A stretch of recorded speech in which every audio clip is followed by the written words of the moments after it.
Hi, everyone. It is wonderful to be here today, and I'm grateful for IPWSO for giving me the opportunity to present about behavior analysis to everyone.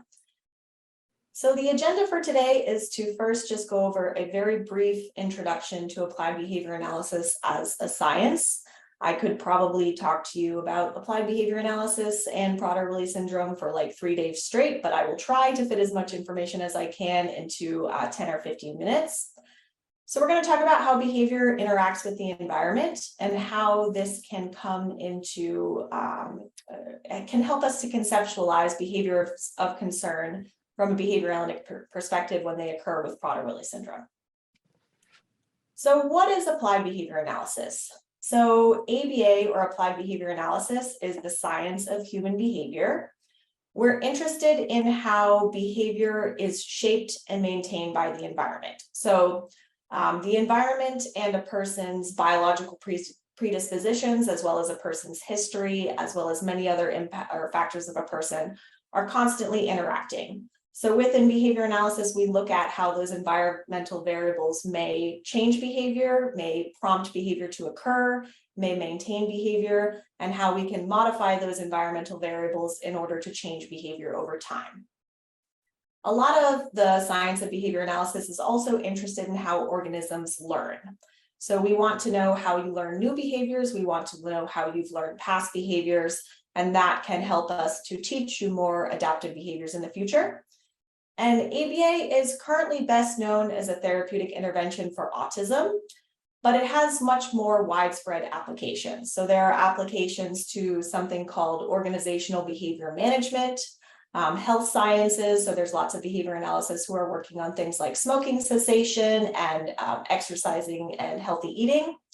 And then there are also some additional theories such as relational frame theory and ACT that are interested in how relational frame theory specifically is interested in how language develops and is a complex theory of learning.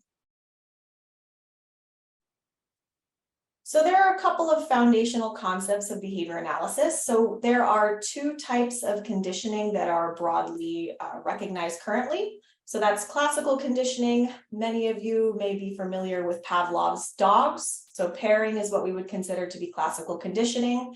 And then operant conditioning is what we call, or an example of operant conditioning is where you have a stimulus that evokes or elicits a behavior, which is then either increased or decreased based on the consequence that occurs as a result of that. And so we're often looking at how biological predispositions interact with the environment to shape behavior. So I think sometimes there's a misconception that behavior analysts or people who are in the science of behavior analysis think that all behavior is a result of the environment. So there are many behaviors that it's well recognized occur as a result of differences in brain structure and function, as a result of your genetics, or as a result of mental health or ill health. So there are many biological factors that may predispose, increase, or decrease specific behaviors. But then those biological predispositions interact with the environment to a small degree and sometimes to a great degree. So we're really interested in how all these predispositions, all this this history of learning is interacting with the environment in the given moment, and how we can support you in gaining more adaptive behaviors. So if we have an understanding of why behavior is occurring, then we have the opportunity to change it. And this is what we call function-based intervention. So within behavior analysis, we have 4 main functions of behavior. These are typically broken out into these 4 different topics, but I think it's pretty broadly recognized now that behavior is most often multiply maintained. So meaning a behavior has more than one function. We very, very rarely engage in a behavior just to get one thing. Usually we're trying to get lots and lots of different things with our behavior, but we have these 4 main functions. So sensory is anything that is aimed at getting sensory input. So think about scratching an itch. You have a bug bite, it's itchy, you scratch it, that's a sensory function. This includes eating and drinking if you're hungry or thirsty. Then we also have escape maintain behavior, which is fairly self-explanatory. So if you're engaging in a behavior to get out of a situation, to get out of an activity that you don't like, to escape a person that you don't like, trying to get away from any type of sensation or activity that's perceived as unpleasant, uncomfortable, or undesirable would be considered a behavior maintained by escape.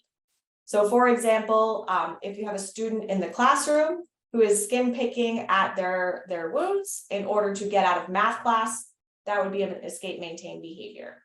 And then attention is also fairly self-explanatory. So these are any behaviors that are engaged in order to get social interaction from another person. But it's important to keep in mind that this isn't necessarily what we would consider positive attention. So someone being happy with you, high fives, praise, etc. A lot of times it's quote unquote negative attention. So being told not to do something, being scolded, annoying another person, getting underneath their skin, frustrating another person. Just think about like the little kid that's sitting in the back seat of the car and they're kicking the back of their dad's chair. And the more the dad says, please don't kick my chair, the more the kid kicks it. So sometimes irritating another person can be included in this attention function. And then we also have tangibles or access. So that's behaviors that are engaged in to get something. This could be an item, it could be a preferred activity, anything that you're doing in order to try to access something. So this leads us to behavioral considerations for PWS. So there are some main issues within PWS that I think we need to consider when we are looking at behavior analytic perspective of why behaviors of concern occur within PWS. So the first would be executive functioning deficits. So we know that people with PWS often struggle with executive functioning. So things like regulating their emotions, the ability to plan activities, the ability to problem solve, the ability to transition, to effectively track time. And a lot of times these executive functioning deficits can predispose behavior challenges.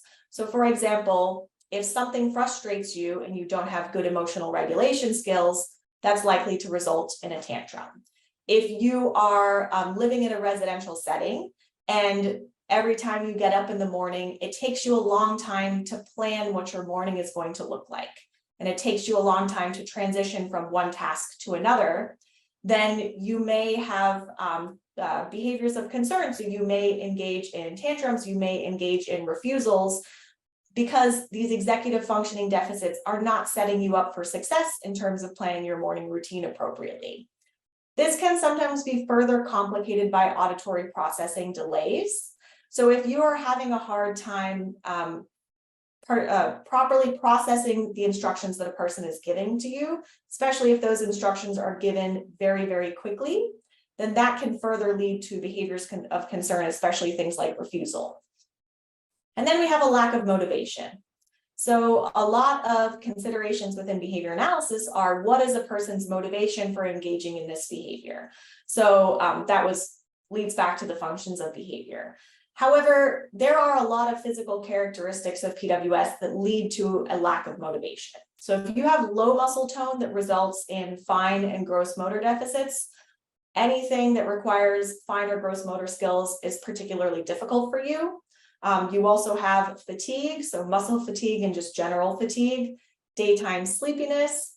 So all of these things increase the response effort for many just tasks that the rest of us would consider to be routine day-to-day tasks. So if you think about just getting dressed, that's something that we all do fairly routinely and we don't think too much about. But if you have low muscle tone, if you have poor balance, especially when you're first learning to do these skills and you're a child, this might be much more difficult, 3 or 4 times more difficult than it would be for a person without PWS. So sometimes we get this lack of motivation to engage in these, what we would consider to be basic skills, that is a result of the fact that sometimes these skills are significantly more difficult for a person with PWS than for a person without. So this sometimes causes a difficulty with intrinsic motivation.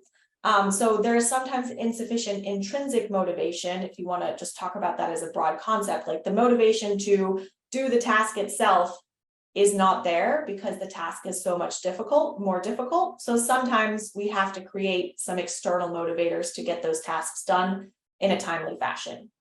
And then we also have skill deficits. So A lot of times people with PWS will have deficits in specific skills. So that might be in being able to problem solve, that might be in emotional regulation, and these can contribute to behaviors of concern. And then there are other considerations like reduced pain sensation. So if you're not getting any feedback from your body for things like skin picking, you may be more likely to pick at a wound. Whereas if you were getting pain feedback from this picking behavior, you might stop the picking behavior before you had a fairly significant wound. So there are a couple of different types of interventions that are commonly used within behavior analysis. The first is to teach skills. So we want to teach a skill that serves the same function. So for example, if you're engaging in a behavior because you're having a hard time communicating your wants and needs, I would make sure that you have the ability to self-advocate. Or sometimes we teach incompatible behaviors. So if I can't come up with a behavior that serves the same function, sometimes I'll teach you to do something that is incompatible with the behavior that you're engaging in that's of concern to us. And then also creating motivation. So a lot of times behavior analysts will use reinforcement to help people to be more motivated to engage on difficult skills and tasks. And then we always think about changing those environmental contingencies. So a lot of times this includes avoiding reinforcing behaviors of concern. So if we know something is motivated, for example, by attention, we might try to minimize the attention to that specific behavior. And then we would want to create motivation to learn and to engage in those more safe and adaptive behaviors. And so I just also included some resources on this slide if you're interested in learning a little bit more about behavior analysis. But that just gives you a general overview of behaviors of concern in PWS from the behavior analytic perspective.